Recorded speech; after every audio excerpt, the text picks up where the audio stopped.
Ok, vamos desembrulhar isso. Hoje, a nossa análise foca num tema bem sensível, né? As instituições de longa permanência para idosos, as ILPIs aqui no Brasil. A gente está usando como base uns materiais da revista Cuidar.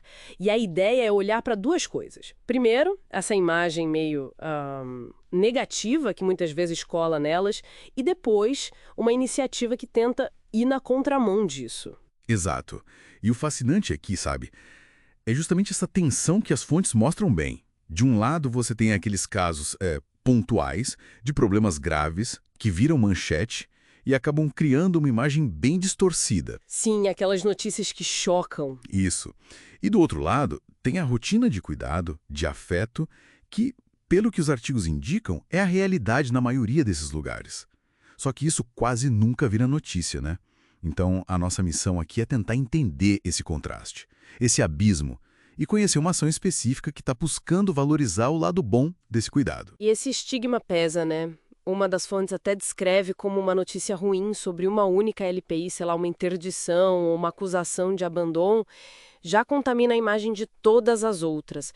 Parece que isso reforça aquela ideia de que são lugares tristes, de fim de vida.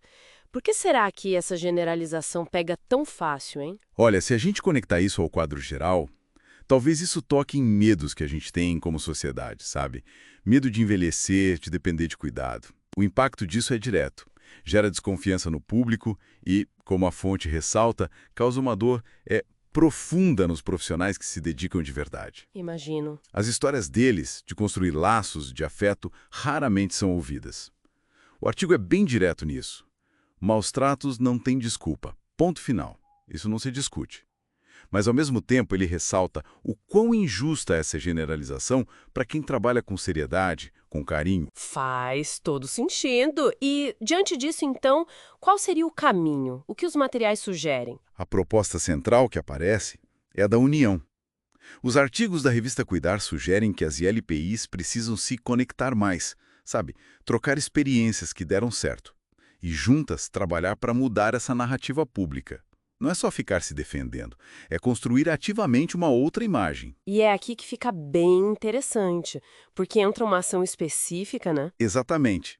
Aí que entra o concurso Gentileza que Protege, Arte e Cuidado nas ILPIs, que foi lançado pela revista Cuidar. E a data de lançamento não é à toa, né? Faz alusão ao 15 de junho, que é o Dia Mundial de Conscientização da Violência contra a Pessoa Idosa.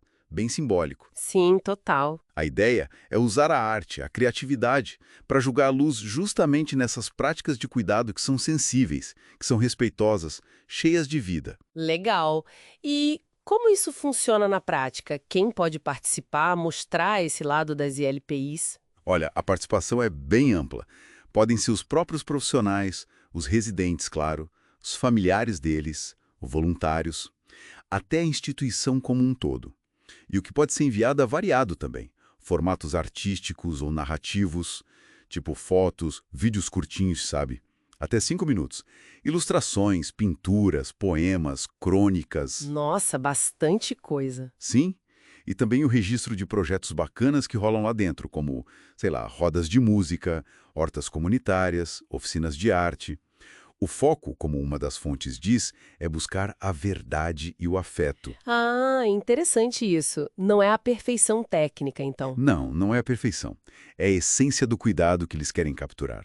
Entendi. E tem prazos, né? Como funciona essa parte? Tem sim. Para enviar um material, o prazo é até 4 de junho de 2025.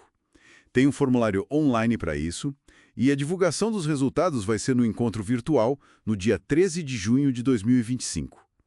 E a premiação? O que quem ganhar leva? Mencionam parcerias com a revista, a chance de ter trabalhos publicados, certificados e, acho que o principal, dar visibilidade para essas histórias, né? Com certeza. Isso levanta uma questão importante. Essa iniciativa parece ir além de um simples concurso de arte, né? Qual o significado maior por trás disso tudo? Eu acho que o ponto-chave é justamente esse.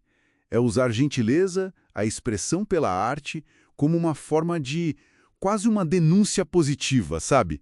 Uma forma de resistência contra o estigma. É uma estratégia para tentar deslocar aquelas imagens negativas que ficam martelando na cabeça das pessoas, mostrar com exemplos concretos, reais, que as ILPIs podem ser, e muitas vezes são, espaços de vida, de vínculos fortes, de cuidado humanizado. Então, o que tudo isso significa no fim das contas? Que essas histórias de cuidado real, que normalmente ficam meio escondidas, precisam de um palco, né? A ideia de que a gentileza que protege não é só um slogan bonito, é quase uma constatação. Tornar visível o cuidado, o afeto, é também uma forma de proteger essas instituições e, claro, as pessoas que vivem e trabalham lá. Bom, recapitulando um pouco a nossa exploração de hoje, a gente viu como o estigma pode ser doloroso, generalizante para esse universo das ILPIs. Mas a gente viu também como a união e a celebração das boas práticas, como nesse concurso Gentileza que Protege, podem ser uma resposta bem poderosa. Exato. E para a gente fechar, talvez fique uma reflexão, uma provocação, né? Pensando além da imagem específica das ILPIs, que outras narrativas sobre o envelhecimento, sobre o valor da vida na terceira idade e sobre o próprio ato de cuidar, a gente, como sociedade, precisa urgentemente começar a desafiar e a recontar. Talvez a força dessas pequenas histórias, contadas com arte, com gentileza, seja mesmo um caminho potente para isso, né?